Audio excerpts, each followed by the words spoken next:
Amen. Sige po. Tayo po ay magbabasa ng salita ng Panginoon. Ang ating pong pagbasa ay matatagpuan sa Galatians chapter 5, 22 to 23 lamang po. Sabay-sabay natin basahin sa LSB version. But the fruit of the Spirit is love, joy, peace, patience, kindness, goodness, faithfulness, gentleness, self-control. Against such things there is no law. Hallelujah. Let us all bow down and pray.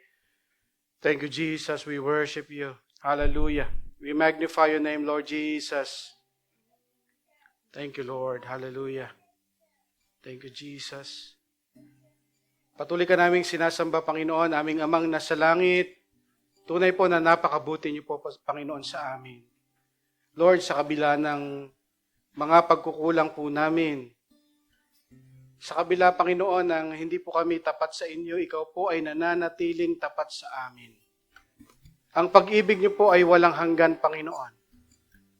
Patuloy niyo pong pinaparanas ang iyong pag-ibig sa bawat isa sa amin. Lord, sa hapon po na ito, nagpapasalamat kami sa pagkakataong binigay niyo po sa amin na makapakinig ng inyo pong makapangyarihan at banal na salita. Lord, hayaan niyo po na maunawaan po namin ang iyong mga salita, Panginoon. Let your Spirit teach us tonight. As we ponder upon your word, Lord, nawa po, Panginoon, ang aming pong mga matitigas na puso ay basagin niyo po sa pamamagitan ng iyong mga salita.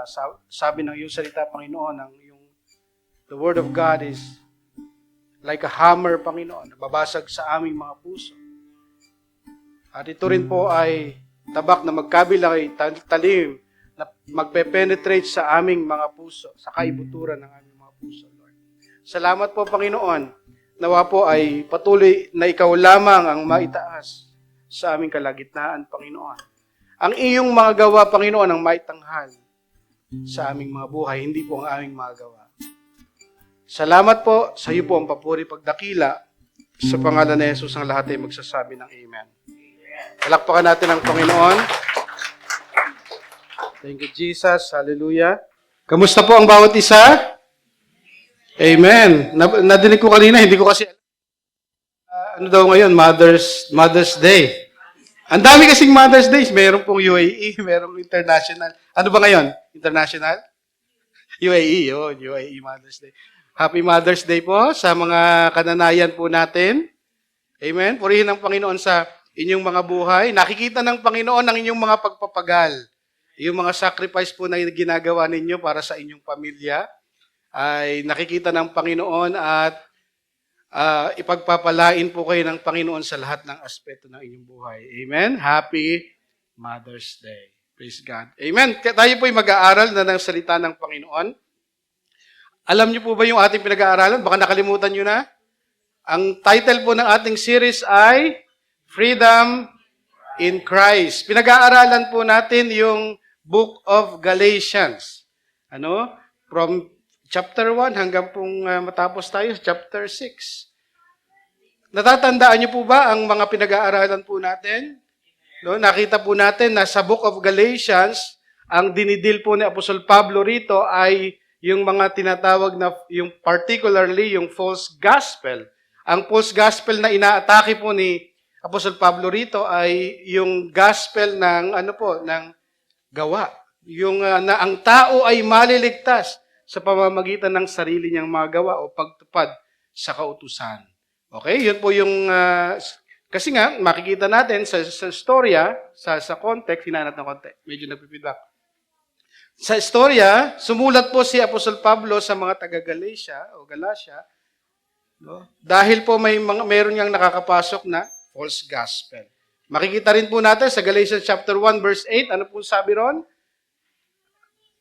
Anyone who preaches a different gospel, let them be anathema. Sino mang magtuturo sa inyo ng gospel na iba dun sa tinuro na namin, ay mapahama ko, let them be of God's curse. So napaka-seryosong bagay ang katuruan. Andyan po ba kayo mga kapatid? Seryosong bagay ang doktrina. Hindi natin ito minamaliit, hindi natin pinapawalang bahala. Napakahalaga po ng doktrina.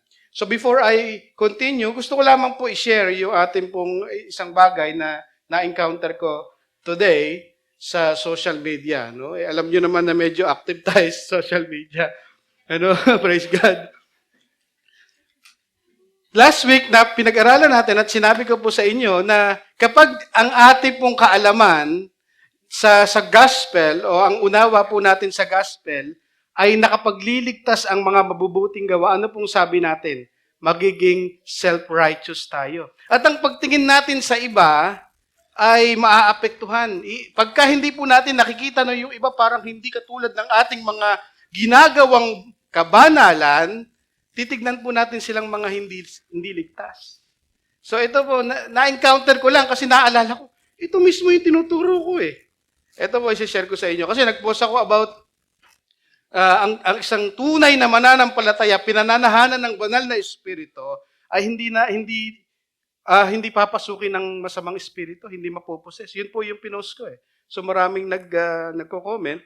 Meron pong nag-comment doon na malayo naman doon sa topic. Ano? Malayo sa topic. Ang sabi niya, ay ito, isabihin ko, best example is Judas, period. Kaya mag-ingat kayo, huwag kayong kampante. Araw-araw pinagtatrabahuhan natin ang ating kaligtasan. Ito mismo yung tinuturo ko na hindi dapat natin gawin. Dapat araw-araw nating pinagtatrabahuhan ang ating kaligtasan dahil araw-araw tayong pinagpaplanuhan ng demonyo na manakaw ang kaligtasan natin. Work-based salvation eh. Nakasalalay sa kanya, pinagtatrabahuhan, which is ito yung against na pinag-aaralan natin sa Galatians. Ang sagot pa niya, sabi niya, lahat tayo ay parang si Judas. Eh, hindi ako yung sinagot niya, yung isang kausap niya. Lahat tayo ay parang si Judas. Actually, mas maayos pa si Judas sa naunang apostol. Ang kinaibahan niya lang ay nagpakamatay siya. Paano yun nasabing unbeliever siya? Yun nasabi niya. Eh, syempre, hindi naman ako papayag na si Judas din ako. Sabi ko sa kanya, baka ikaw lang, bro. Ano? Sumagot siya, oo, feeling mo kasi, ligtas ka na. Kaya pati miyembro mo, same. Miyembro namin, nag-aayuno, bro. Nagpa-fasting. Mga hindi nyo alam yung ayuno. Di ba, sabi ko sa inyo, kapag work-based salvation ka, ang tingin mo sa iba, pagka hindi nag-aayuno, hindi nagpa-fasting, hindi gumagawa ng mga bagay na yon, ay hindi ligtas. Baka sa'yo, ikaw, pastor ka na, di ka pa nakapag-ayuno. Sabi ko sa kanya, ako nga, naka-intermittent fasting eh. Ano? Pastor ka na, hindi ka pa nakapag-ayuno. I'm not mocking you. Pinapakita ko lang sa'yo, diferensya mo sa amin. Oh, di ba? Wow. Ang banal nila, di ba? Walang pag-asa sa'yo dahil pinipilit mong pangatwiranan, kamalian mo, kaya makikita mo naman, bunga mo, huwag ka magtaka pag madali silang mabackslide. Oh. Baka daw madali kayo mabackslide eh.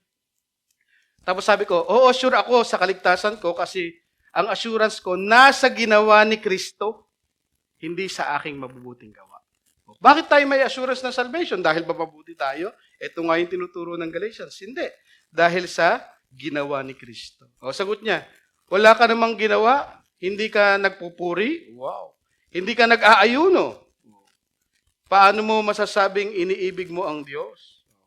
Diba? Sabi ko sa inyo mga kapatid, tamang-tama ito na example, realistic example, na kapag ang tingin natin sa salvation natin ay nakakamtan natin, napaghihirapan natin, ang tingin natin sa ibang tao ay parang hindi ligtas. Mababa ang tingin mo sa iba, bakit? Kasi akala mo banal ka dahil sa iyong mga gawa. Biruin mo, nakakapagligtas ang fasting. Gugutumin mo lang pala ang sarili mo, ikaw ay maliligtas na. Eh, paano yung mga laging busog? Sabi mo sa katabi mo, yari ka. Di ba? Bawal kumain. Kaya naman mga kapatid, salamat sa Diyos, ang kaligtasan ay hindi nakasalalay sa atin. Hindi nakasalalay sa ating mga mabubuting gawa, kundi nakasalalay sa ginawa na ni Kristo. Yun ang grace ng Panginoon. So, tamang-tama, sabi ko, ito yung tinuturo ko nung nakaraan. Kapag ganyan ang salvation mo, work-based, ganyan din ang tingin mo sa iba. Oh. Hindi lamang nagdadamit ng katulad mo, ay hindi nakaligtas. Hindi naligtas, mga kapatid. Ngayon po, ang pag-aaralan natin, ang sentro ng ating pag-aaral ay fruitful freedom. Kapag tayo ay talagang pinalaya na ng Panginoon, naligtas na, meron pong bunga sa ating buhay. Hindi passive, kundi active ang salvation. Meron pong kwento dito sa ating pagpapatuloy. Meron dalawa pong magkaibigan, meron po silang supercar. No? Isang McLaren siguro, tsaka isang Ferrari. Ano? Tapos nasa garahe sila at nagyayabangan sila, nagfe-flex sila. Yun ay usong tawag ngayon, flexing. Nagyayabangan sila. Sabi niya, oh, itong sasakyan ko mas mabilis, sabi nung isa. Sabi naman nung isa, ay mas mabilis to. Pulang kabayo to Ferrari . Mas mabilis to kaysa sa'yo. O, tapos binuksan nila, inon nila yung engine, yung isa nag-rev. Diba? Ang ganda ng rev. Mga ganun pa . Tignan mo, ang bilis, di ba? Yung isa rin, nag-rev din. Brum, brum. Sabi niyo, mas mabilis to. Sabi nung isa. Pero in fact, nasa garahe lang sila. Sinasabi nilang ang sasakyan nila mabilis, ngunit pareho silang nasa garahe. Maraming mga Kristiyano ay gano'n. Sinasabi lang natin ang mga patungkol sa Diyos, ang mga bagay na dapat nating gawin sa Diyos, bagay na discipleship, obedience, holiness, pero hindi talagang nakikita sa ating buhay. Hanggang salita lang tayo para tayong dalawang magkaibigan. Oy, ako, ang galing ko. Ako ay matagal na akong Kristiyano. Ako ay nag-aayuno ako. Ako ay... Hanggang gano'n lang, pero walang bungang nakikita sa ating mga buhay. Ang tunay na pinalaya ng Panginoon ay nagbubunga ng bunga ng Espiritu. Amen? Yan po ang ating pag-aaral sa gabing ito. In Galatians 5:16-26, Paul reminds us that the Christian life is not about what we claim. Hindi yung mga kiniklaim natin, ako, 20 years na, ako ay matanda na sa Panginoon. Hindi yung kiniklaim natin, but what is produced. Ano yung nakikita sa buhay mo? Yun yung buhay Kristiyano. Not noise, but fruit. Not boasting, but walking by the Spirit. Hindi pagyayabang. Amen. Number 1, the conflict within. Flesh versus spirit. The Christian life is a spiritual battle of desires. Araw-araw po, nakikipag-battle tayo sa kagustuhan ng laman or kagustuhan ng banal na espiritu. So ano yung remedy doon sa dinaranas natin na yon, na battle? Walk by the Spirit. Sabi ng Galatians 5:16, sabi diyan, but I say, walk by the Spirit and you will not carry out the desire of the flesh. Ang sabi ni Apostol Pablo, nagsimula sa salitang, but I say. In connection to previous verse, where some Galatians believers are using their freedom to licentious living. For example, they are using the grace as license to sin. Pag binasa mo po yung context, yung pinag-aralan natin nakaraan, alam na nilang sila ay ligtas, malaya na sa kautusan, ngunit yung kalayaang meron sila, ang ginagawa nila, gumagawa sila ng kasalanan.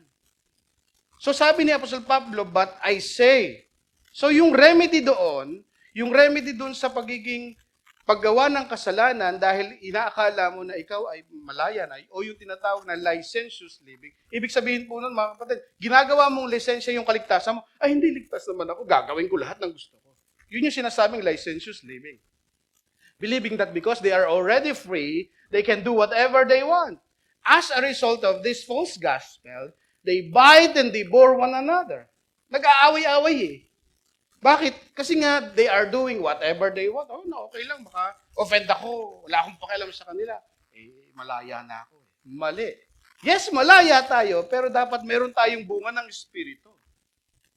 Amen? Andiyan kayo mga kapatid? Galatians 5:13, ito, babalikan natin para maintindihan nyo. For you were called to freedom, brothers, only do not turn your freedom into what? Opportunity for the flesh. May mga naniniwala silang malaya na sila, pero yung kalayaan nila, ginagamit nila para gumawa ng kahit na anong gusto nila. Yun yung tinatawag lawlessness. Pinalaya ka under the law, pero hindi ibig sabihin nun, lawless ka na. Lahat ng batas ay susuwayin mo. Mali yung mga kapatid. Hindi yun yung tinuturo ng Biblia. Sa 15 din, anong nangyari? But you bite and devour one another. Nagkakagatan, nag-aaway-away, nagkakaroon ng division. Bakit mga kapatid? Nananaig ang flesh. Hinahayaan nila ang kanilang sarili. Hindi, magagalit ako kung gusto ko magalit. Malaya na ako eh. Ligtas na ako eh. Ayun, ginagamit nila yung kaligtasan bilang license to sin. Beware that you are not consumed by one another. So, but I say, sabi ni Apostol Pablo, anong sabi niya? Ano yung solusyon? Walk by the Spirit. So, para hindi mangyari yung bagay na yun, hindi tayo mamuhay ng under the flesh, sinusunod yung ating, yung laman, anong mangyayari mga kapatid? Anong dapat natin gawin? Walk by the Spirit. The remedy of not living a licentious carnal life. Anong solusyon? Walk by the Spirit. Kaya inuman to eh. It's a command. Katulad mo ng pagka nagpa-check up kayo sa doktor, di ba re-resetahan kayo? Sasabihin ko sa iyo ng doktor, pagka gusto mong inumin yung gamot ko, inumin mo. Ganun ba yung sinasabi ng doktor? Hindi. Sabi niya, ito, inumin mo 3 times a day. Inumin mo yan para gumaling ka. Hello? Ito rin ang solusyon mga kapatid. Walk by the Spirit. Kung gusto mo magtagumpay sa iyong buhay Kristiyano, makalaya sa anumang gapos ng kaaway, ang mga kasalanan, walk by the Spirit. Maintindihan natin kung ano yung sabihin niya. And you will not carry out the desire of the flesh. Pag sinabing walk by the Spirit, ito ay araw-araw na ginagawa. Daily living, following the Holy Spirit. And you will not carry out the desire of the flesh. The outcome of Christian who keeps step with the Holy Spirit is not doing what the flesh desires. Note that believers do not have 2 natures. Tandaan natin. Ito mga kapatid, para maintindihan natin. Ang isang Kristiyano, walang 2 nature sa kanya. Hindi po, buhay pa yung old nature, tapos may new nature na. Hindi, ano sabi ng Biblia? 2 Corinthians 5:17 says, the old has gone and the new has come. Sinabi rin ng Biblia mga kapatid sa Romans 5:20 that our old man was crucified with him. Therefore, the flesh means influence and inclination of the old nature. So, walang 2 nature sa loob natin. So, ano yung naglalaban mga kapatid? Yung inclination, yung influence ng old sinful nature. May epekto pa. Kasi nga, hindi pa tayo fully restored yung ating kaisipan. Kaya nga merong sanctification process. Nililinis yung ating kaisipan. Fina-flash out yung mga natutunan natin. Yung mga nakasanayan nating mga kasalanan, mga ginagawa nating labag sa Diyos, nandun pa sa ating memorya. So yung influence ng old sinful, tandaan nyo, patay na yung old sinful nature, pero yung influence niya, para siyang laging bumubulong. No? Ini-influensyahan tayong magbalik. Andiyan kayo mga kapatid? So yun yung ibig sabihin ng flesh dito mga kapatid. Hindi 2 nature sa atin kasi nga we are already new. The old has gone and the new has come. So when we are sensitive to the Holy Spirit and constantly obey what He wants, the old man can no longer influence our action. No? The old longer influence our action. If there is a saying that goes, di ba mayroong sinasabi sila, gusto kong bumait, pero di ko magawa. Pero ngayon, dahil sumusunod ka na sa banal na espiritu, gusto mong gumawa ng masama, pero hindi mo na magawa. Kasi bakit nananahan na sa iyo ang banal na espiritu? Yun na ang nag-i-influence sa atin. So we must be sensitive to the Holy Spirit. We must obey the Holy Spirit. Amen, mga kapatid? Sunod, reality. Sabi ng verse 17, for the flesh sets its desire. Basahin natin sabay-sabay. Sets its desire against the Spirit, and the Spirit against the flesh. For these are in opposition to one another, so that you do not do things that you want. The flesh, from the Greek word sarx, is the fallen human nature that operates apart from God and is driven by self-centered desires. So yung sinabing flesh dito, yung luma nating pagkatao na kumikilos against sa kalooban ng Panginoon. Ang gusto lang gawin ng flesh ay sundin ang kanyang sarili. Yun ang ibig sabihin ng flesh, mga kapatid. So yun yung palaging umi-influence sa atin. Kaya nga sinasabi ng Biblia, dapat nating sundin, mamuhay tayo sa banal na espiritu. Believers have a new identity in Christ, but still experience the lingering influence of the flesh. That is why Christians still have the inner struggle with his flesh daily. The battle is real because spirit's desire is against the desire of the flesh. Totoo ang battle, mga kapatid, sa loob natin eh. Nag-struggle ba tayo, mga kapatid? Minsan, ayoko magkasala.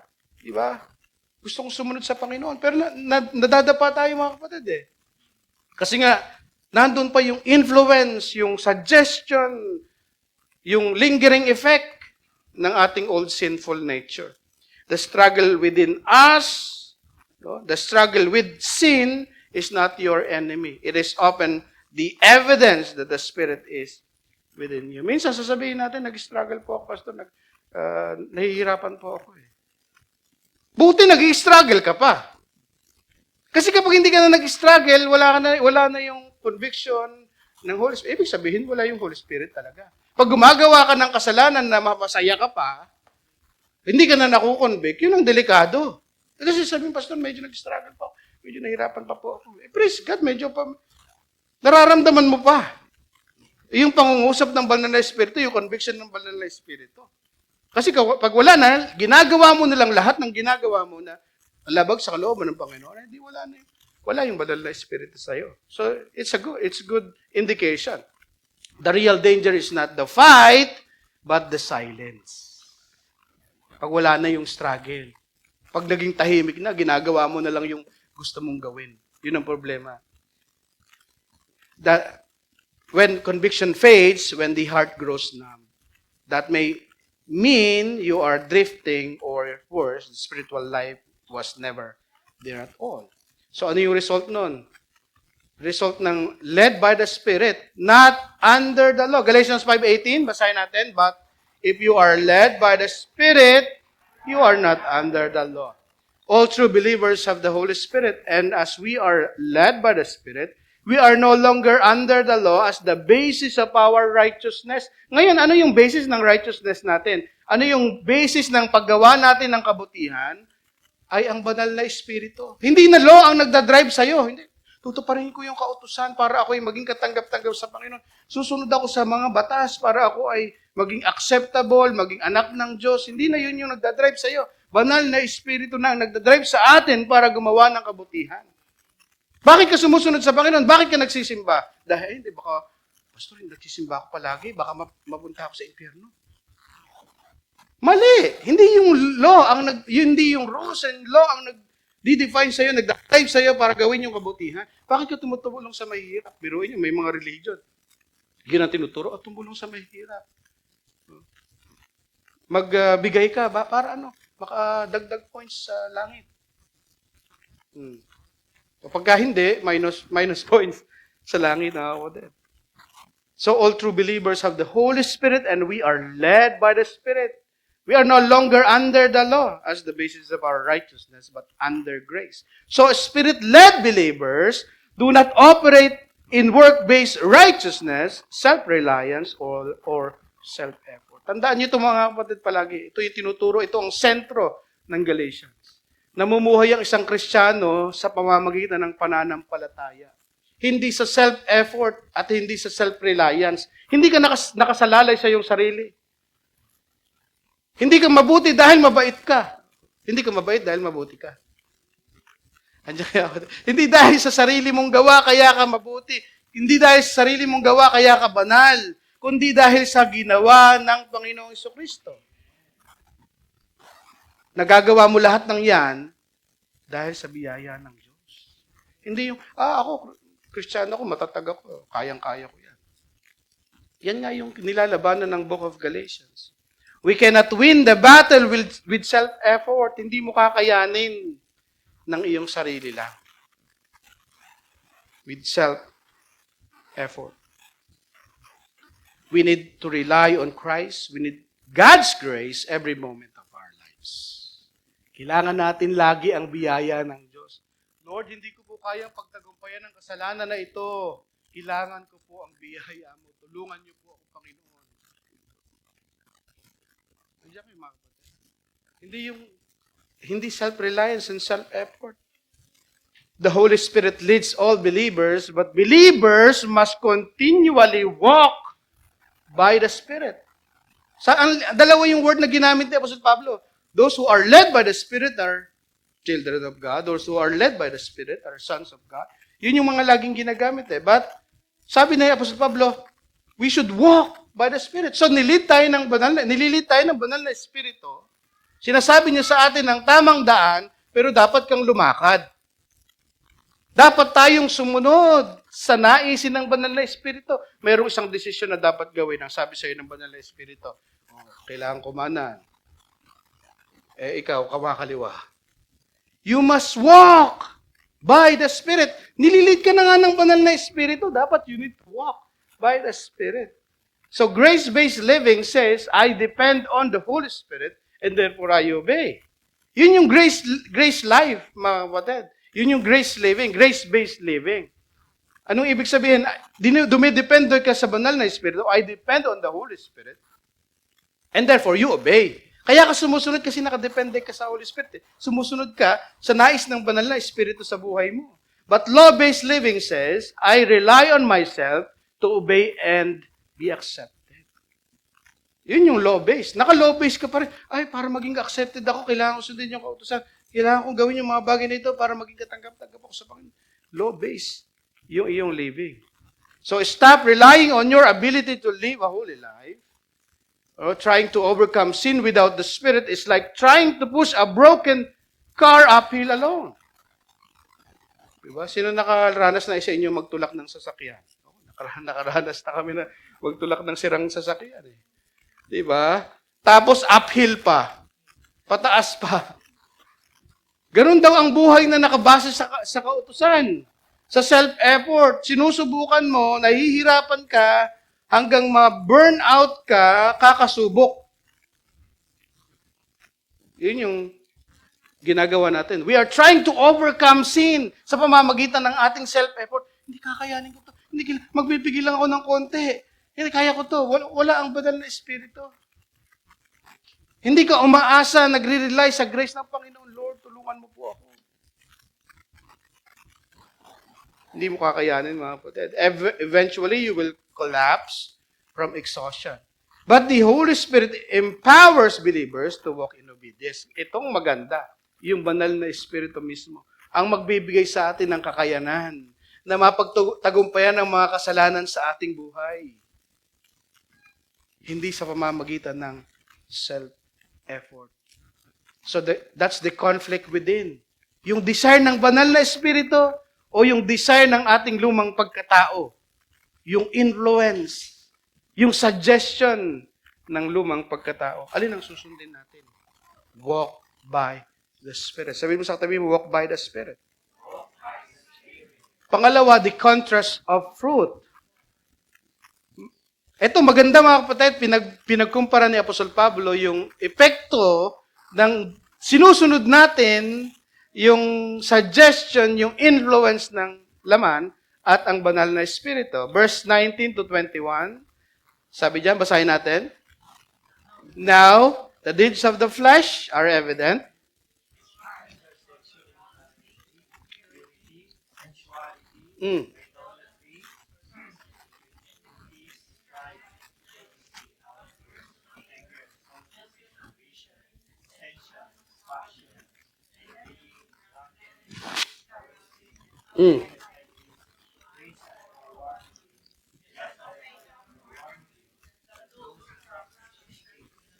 That inherit the kingdom of God.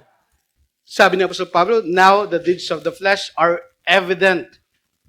In context, the flesh refers to the self-centered way of living apart from God.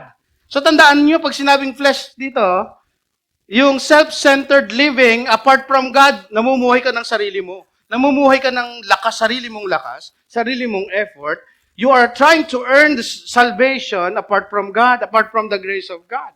Yun yung ibig sabihin ng flesh dito, mga kapatid. So legalism says, I obey to be accepted. Pero yung licentious living, ito yung dalawa dito eh. Yung legalism, tsaka licentious, ito yung epekto ng self-centered living. Ano yung una? Legalism. Mga kapatid, ay, para maging accepted ako, kailangan kong magsumunod sa Panginoon, kailangan kong sumunod sa kautusan para maging accepted ako ni Lord.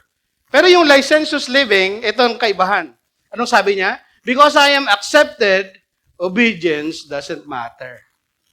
Yun yung two extreme. Nakita niyo ba yung two extreme? Kapag namumuhay ang isang tao sa sarili niyang effort, sa sarili niya apart from God, hindi kaya ko to. Autonomous eh. Sarili niya eh. Mga kapatid, wala yung power ng Holy Spirit, hindi siya umaasa. Dalawa ang mangyayari sa'yo. Una, legalism. Sasabihin mo, kailangan kong maging sumunod sa kautusan, gawin ang mga bagay na ito para maging accepted. Legalism. Naintindihan niyo mga kapatid? Work-based salvation. Pero yung licentious living, ay hindi. Ligtas na ako, gagawin ko lahat ng gusto ko. Yun yung licentious living. Ay, accepted na ako eh. It doesn't matter kung susunod pa ako, hindi. Licentious living, too extreme. Yun yung epekto ng living apart from God. Legalism tries to earn salvation. Licentiousness, abuse salvation. Yun ang pagkaiba. Yung legalism, tinatry mong i-earn yung salvation mo, hindi para maligtas ako, gawin ko mga bagay na ito. Magpakabanal ako sa sarili kong gawa. Yun yung legalism. Pero yung licentiousness, ano yung mga kapatid? Abuse yung salvation. Hindi, ligtas na ako eh. Pwede na akong magpakasasa, magwalwal. Ay, hindi, ligtas na ako. Walang problema dyan. Licentiousness. The works of the flesh are evident. Ibig sabihin, visible. Kapag ang isang tao, ang sinusunod niya, hindi siya walking by the Spirit, sinusunod niya yung flesh, anong sabi ni Apostol Pablo? Evident yun. Nakikita yun. Hindi mo maitatago. Sabi mo sa tabi mo, hindi mo maitatago. Huwag niyo pagbintangan. Bibintangan niyo. Na-joke lang ako. What is happening inside will eventually show itself outside. Kung ano yung nangyayari sa loob, lalabas at lalabas yun. Hello, ulitin ko mga kapatid. Kung ano yung nangyayari sa loob, kung ano yung sinusunod mo, you are not walking by the Spirit, but you are obeying the desire of the flesh, yung namumuhay ka ng apart from God, evident yun. Lalabas at lalabas yun. If the influence of the flesh is dominating, it will be expressed in our action. Lalabas yun. Una, isa-isahin natin. Number 1, sexual sins. Galatians 5:19b, sexual immorality. Hinati natin sa tatlo sa apat. Una, sexual immorality, impurity, sexuality. Nasa kategory ito ng sexual sins. So kapag ikaw, sinusunod mo yung desire ng laman, magmamanifest yun. Saan? Una, sexual sin. Sexual immorality is not only a sin against others, but also sin that harms yourself. Harms oneself. Yung sexual immorality, mga kapatid, actually, hindi lamang ginagawa sa iba yun eh. Ginagawa mo yun sa sarili mo, kasalanan ang ginagawa mo, laban sa sarili mo. Ganun katindi, kaya makikita natin yung prominence ng sexual immorality sa Bible eh. Kasi nga, ang sexual immorality, kasalanan ang ginagawa sa sarili. No? Ang example dito ay premarital or extramarital sex. Pag sinabing premarital, bago ikasal, nagtatalik. Ano? Pag sinabi namang extramarital, labas sa kasal, meron pang iba. Yung sinasabi nila, escabeche. Escabeche ba yun? Parang kang karinderya. Sabi niya, bukas sa lahat. Yun yung sinasabi dito, yung extramarital sex. At saka premarital. Premarital, bagong ikasal. So ito yung mga kasalanan ginagawa. Mag-a-appear yun eh. Pornography, entertaining lustful thoughts.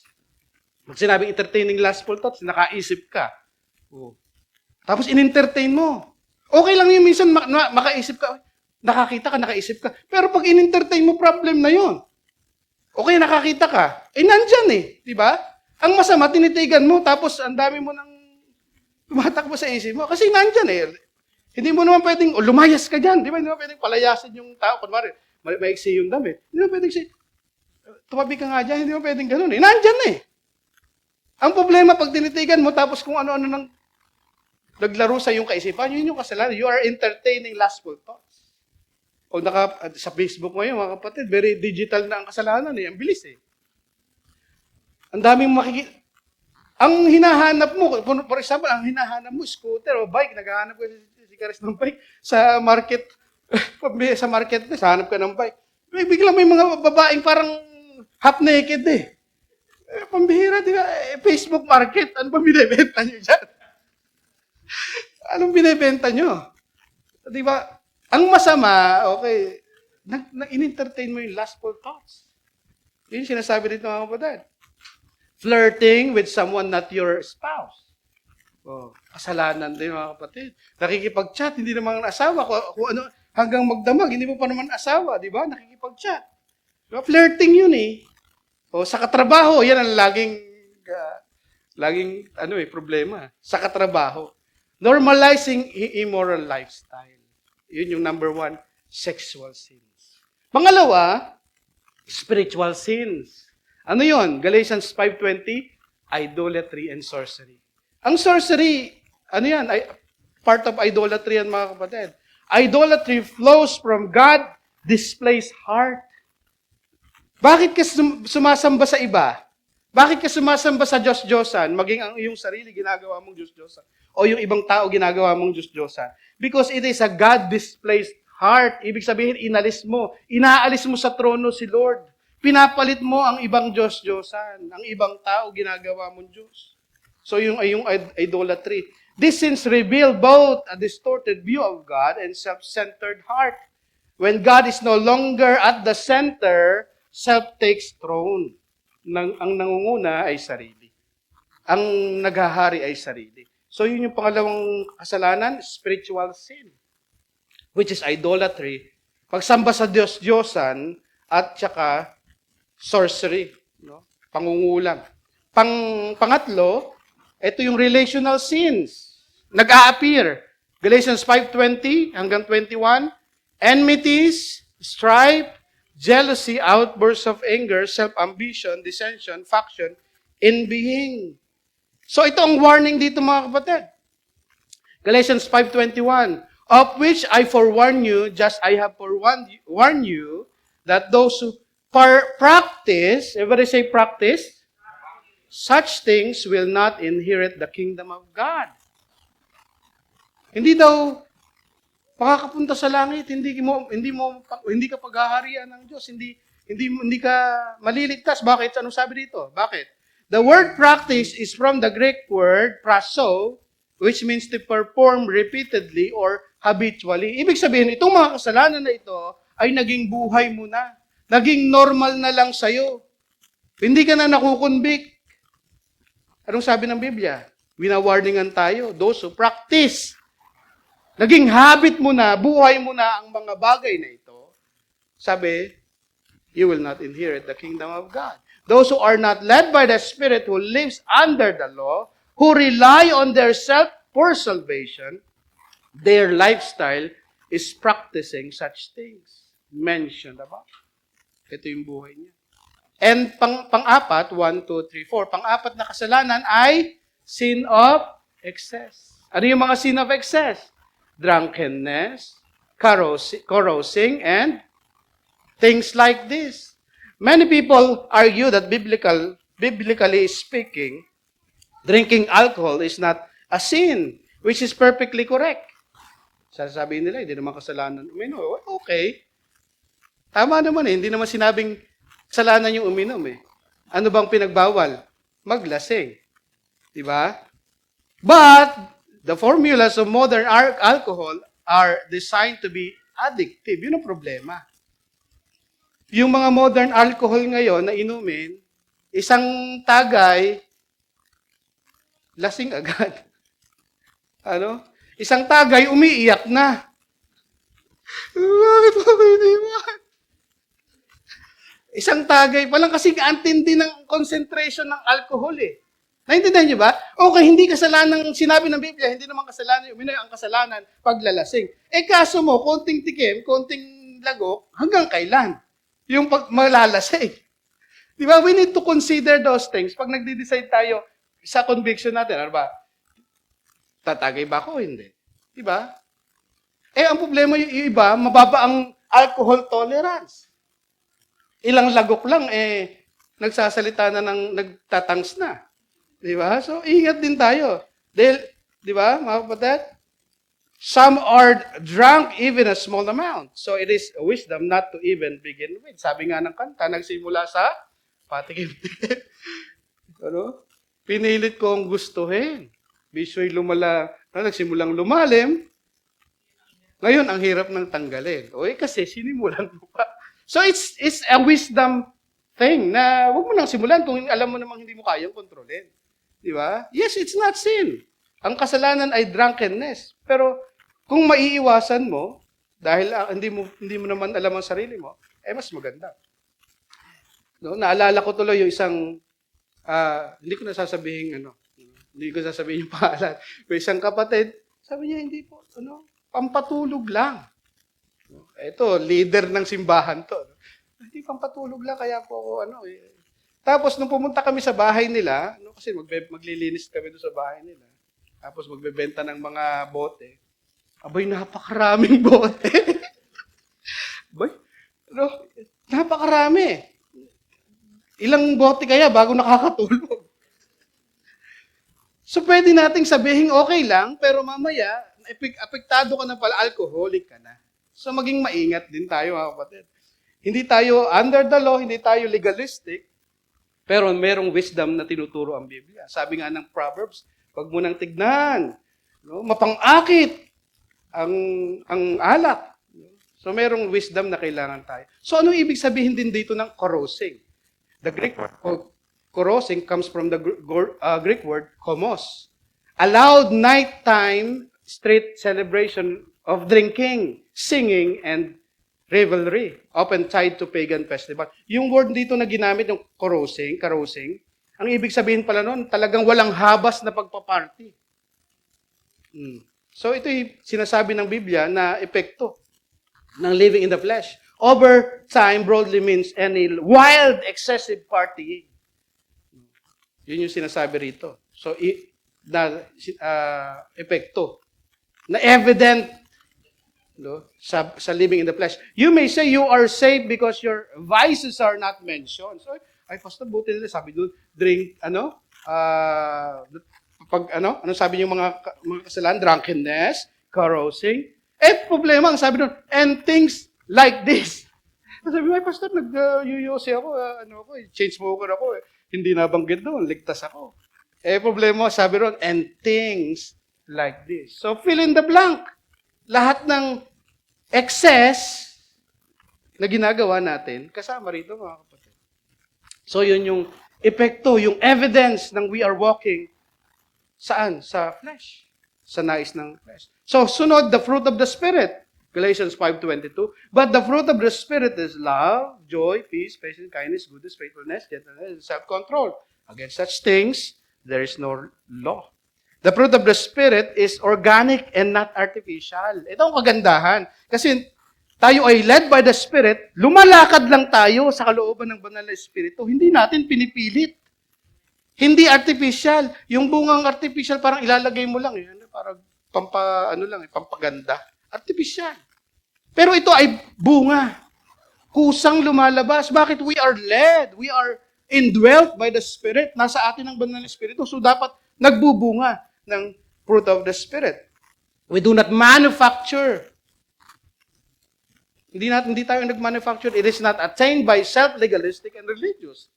Yung love, joy, peace, hindi mo yan ma-attain dahil, kailangan kong gawin ito, maging religyoso, okay. Hindi, mga kapatid. It is a fruit of the Spirit. Ano yung mga fruit of the Spirit? Una, yung inward transformation. Love, joy, peace, self-control. This fruit flows from our heart. It begins with our disposition. Ito yung sa loob eh. Love, joy, peace, tapos self-control. From inside. Sa puso natin, ito yung unang bunga. Inward. Pangalawa, yung outward. Yung nakikita natin, yung paano natin ipinoproject yung fruit of the Spirit. Ano yon? Patience. Diba? Nagiging pasensyoso tayo sa mga tao. Diba? Pagka nagkaroon kayo ng anak, mga kapatid, ay hahaba talaga yung pasensya. Masusubok ang inyong pasensya. Ano? Patience, kindness, nagiging mabuti. Nagiging mabait tayo sa ating mga kapwa. Kindness, goodness, gentleness. These are the gifts that goes from inside, kanina inside that extends out towards how we treat others out of love. Paano mo tinatrato? Outward nga eh. Ano yun? Patience, nagiging pasensyoso sa mga tao. Kindness, goodness, and gentleness. And lastly, yung upward. Ano yung upward? Upward devotion. Faithfulness is Godward because our loyalty and faithfulness flows from our faithfulness to God. Ano yung upward faithfulness? Kasi bakit ka nagiging faithful sa kapwa mo? Bakit ka nagiging faithful sa asawa mo? Dahil you are faithful to God. Dahil faithful ka sa Panginoon, nagre-reflect yung faithfulness sa tao. Faithfulness to God, or loyalty, reliability, covenant, and commitment. Faithfulness towards people. Ito yung pagiging dependability. Bakit dependable ka? Bakit faithful ka? Maaasahan ka? Kasi una, maayos yung relationship mo sa Panginoon. Kaya nga upward ang faithfulness eh. Against such things, there is no law. There is no law that contradicts love. And its manifestation, because when you sum up all the law, it is all about love.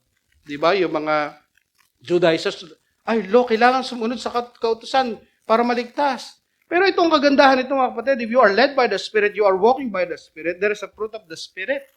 Ngayon, yung fruit of the Spirit na yun, hindi yun against sa law. Hindi mo pwedeng sabihin licentious living, hindi, ako'y malaya na, ako'y ligtas na, gagawin ko lahat ng gusto ko. Hindi yun yung tinuturo. Ngayon, ligtas ka na, pinalaya ka na, nililed ka na ng banal na Espiritu. Ngayon, yung bunga nun, yung natural na bunga nun, ay pag-ibig. Which is not against the law. Hindi nilalabag yung kautusan. Naintindihan niyo ba mga kapatid?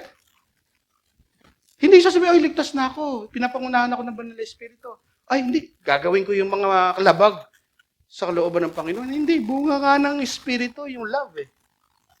Anong sabi ng Biblia, mga kapatid? Galatians 5:14. For the whole law is fulfilled in one word. In the statement, you shall love your neighbor as yourself. Pag-ibig. Para matupad yung kautusan, sa pag-ibig ngayon, naging bunga mo na nga yun eh. So kapag tayo ay namumuhay sa gawa ng banal na Espiritu, sa pagsunod sa banal na Espiritu, namumuhay tayo sa pag-ibig. Kung namumuhay ka sa pag-ibig, nasusunod mo yung kautusan. Hindi mo sinusunod yung kautusan para maging katanggap-tanggap. Bagkos, namumuhay ka sa pag-ibig sa kapwa, namumuhay ka ng bunga ng banal na Espiritu, naturally. Malaking pagkakaiba. Hindi yung self-effort na sumunod ka sa batas. Being able to, now the direction of righteous living is not outside in. Hindi na yung, para maging banal ako, outside in, kailangan ko tuparin yung kautusan. Tapos outside in, hindi na. Inside, out na, yung pagsunod sa Panginoon. Being led by the Spirit, we are now able to walk by the Spirit, and the expression of that renewed life is love. Therefore, if we are following the flesh, it will be evident. So, ano yung sinusunod natin? May dalawang bunga. Bunga ng flesh, pagsunod sa desire ng flesh. Pangalawa, pagsunod sa walking by the Spirit. May bunga yun pareho. Kung ang isang tao ay sinusunod ang desire ng flesh o ang sinusunod ng desire ng banal na Espiritu. Panghuli, the crucified life, living in step with the Spirit. Ito na yung crucified life. Yung buhay ng isang Kristiyano. Ano ang buhay ng isang Kristiyano? The Christian life is daily alignment with the Spirit. Kasi nga, led by the Spirit tayo, dapat lagi nating i-align yung ating buhay sa naisin ng banal na Espiritu. Ang problema, minsan, gusto nating agawin yung manobela. Sasabihin natin, Jesus takes the wheel. Pero ikaw naman yung hindi, ikanan mo. Di ba? Sabi sa'yo ng Panginoon, hindi, dito tayo, magbigay ka, maging grateful ka. O yung pera mo, ibigay mo sa nangangailangan. Nabibili pa ako ng iPhone. Di ba? Ikabig mo. Pero Jesus takes the wheel. Ang kanta mo, Jesus takes the wheel, pero kinakabig mo eh. Di ba? Patawarin mo. Sabi ng Panginoon sa'yo, hindi, dito tayo sa forgiveness. Patawarin mo. Ang pangit ng ugali, Lord. Kinakabig mo lagi si Lord eh. Di ba may mga ganong, pag kami nagdadrive, nangingialam. Ikaw nagdadrive, bakit nangingialam? Di ba? Ganon tayo minsan. Di ba? Hindi naman ikaw yung driver. Sabi mo si Lord ang driver. Ganito dapat ang buhay ng isang Kristiyano. Daily alignment sa naisin ng banal na Espiritu. Hello mga kapatid. Daily alignment. Galatians 5:24, ano sabi? Now those who belong to Christ, Jesus, ano daw nangyari sa flesh natin? Patay na eh. Crucified na eh. Crucify the flesh with its passion and desire. Ito na yung new identity natin. Yung luma mong pagkatao, patay na yun. Yes, nandun pa rin yung influence kasi hindi nire-renewed pa yung ating isip araw-araw eh. We are being glorified daily, di ba? We are growing in God's glory daily. We are already new creation. The old has gone, the new has come. But your old self has been crucified with Christ and no longer live. Galatians 2:20. So yun yung isa sa favorite kong verse, Galatians 2:20. For I have been crucified with Christ and therefore I no longer live, but Christ lives in me. The life I live in the body, I live by faith in the Son of God who loves me and gave Himself for me. So meron na tayong new identity. Ano yung new identity natin? Patay na yung luma mong pagkatao. Bago ka nang nilalang. That's your new identity. Crucified na yung flesh. Patay na yung ating flesh. Now, meron na tayong new desires. New direction. Ano yung direction natin? Galatians 5:25, if we live by the Spirit, tayo ay binuhay na, namuhay tayo sa banal na Espiritu, na-regenerate na tayo, anong mangyayari sa atin? Let us also walk in step with the Spirit. Nabuhay ka na, binuhay ka na ng Panginoon, may bagong buhay ka na, buhay na nanggagaling sa banal na Espiritu, ay dapat araw-araw. Anong gagawin natin mga kapatid? Walk in step with the Holy Spirit. Hindi na sarili ang susundin. Sabihin mo sa katabi mo, wag sarili ang sundin. Amen? Before our walk is towards destruction. Dati anong lakad natin? Kapahamakan. Ngayon may bago na tayong direksyon, mga kapatid. Ang dati nating lakad ay destruction towards darkness, towards hell. Biyaheng impyerno tayong lahat. Yan ang lakad natin. But now our direction is towards holiness. We are now empowered to do good. Mayroon na tayong kakayang gawin yung kabutihan, mga mabuting bagay. And lastly, new attitude. Last verse, Galatians 5:26. Let us not become those with vainglory, challenging one another, envying one another. Ito ang maganda. After calling us to walk in spirit, Paul gives final warning. Beware of pride. Okay, naligtas ka na. Sumusunod ka sa kalooban ng Panginoon. Pero wag kang mayabang. Diba? Huwag tayo mayabang. Paul gives a final warning. Beware of pride. Because the moment we seek our own glory, we stop reflecting God's glory. Kapag ka bida na, ikaw na ang sarili mo ang bida, hindi mo naman nabibigyan ng kaluguran ang Diyos. Kaya nga paalala natin, kapag tayo nagpapatotoo, di ba? ABC, accurate, di ba? Brief, Christ-centered. Sa ating mga patotoo, sino ang bida? Si Lord. Hindi tayo ang bida. Kasi po, lakas ko kaya napagtugon po yung mga bagay na yun. Glory to me. Mali. Lahat ay sa biyaya ng Diyos.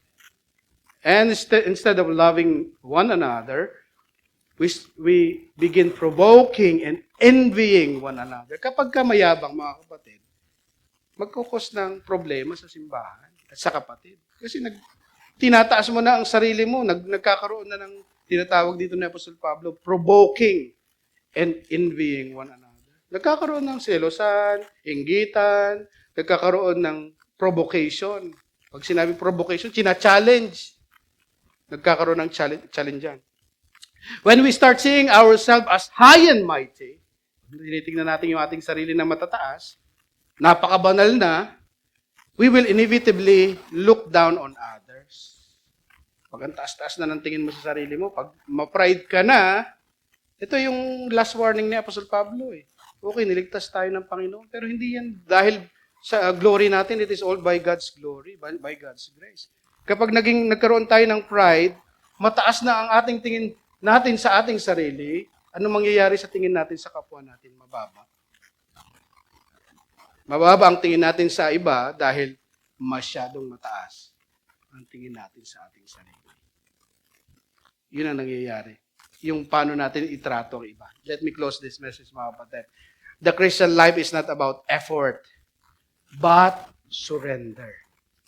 Daily yielding, susuko tayo sa kalooban ng banal na Espiritu. Lord, ikaw po ang maghari, banal na Espiritu, i-guide niyo po ako sa takbuhin na binigay niyo po sa akin. If we walk by the Spirit, there will be fruit. So let us not seek our own glory, but live in a way that reflects God's glory in both our character, yung ating buhay, at yung paano tayo makisalamuha sa kapwa. Amen? Let us all stand. Soli Deo Gloria. Thank you, Lord. Hallelujah. Tayo po'y manalangin. Lord, maraming salamat po sa katotohanan na natutunan po namin.